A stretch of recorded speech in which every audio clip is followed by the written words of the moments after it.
Greetings, Greg here again with another Odoo video. And this one, I'm going to show you a simple little service utility that makes it really easy to manage your Odoo services and see if they're running or not, start, restop, and stop them, see the service file, find the config file, all kinds of things that makes it really kind of handy.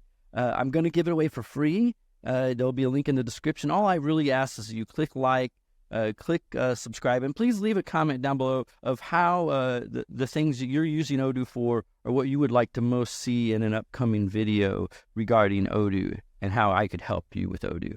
So with that said, let's see what I'm talking about here. If I come here on this server, anywhere on it, I can type OSM, and I used OSM for Odoo Service Manager, and I hit enter, and I can see all the services that are running on this machine. Now, sometimes you might just have one service, but like in this case, I have 3 different Odoo instances running on this one server, and this makes it really handy as well. You'll also notice that I can see the processes as well. So if you're just running something in a terminal and it gets stuck out there, you can really easily see the Odoo processes regardless if you set them up as a service or not.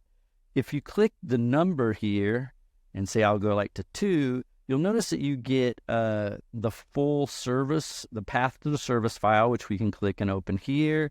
We get a path to the Odoo instance, Odoo bin, so it's really easy to find the source. You can even open that if you wanted, but really you'd want to, have that directory. You know what database it's using, and you have a link to the config file as well. So everything's kind of right there.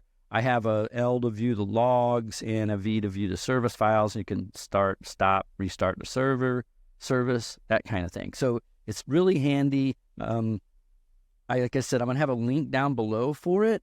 And if you get my Mastering Odoo Development, I walk through how it's worked and how it's built as part of the stack. And I'm putting together an application suite. We'll have a whole collection of applications. So I invite you, click down below, and I'll have a link down there where one of the links will let you get this for free as part of a workshop that I'm doing. So with that said, thank you for watching, and I'll see you in the next video.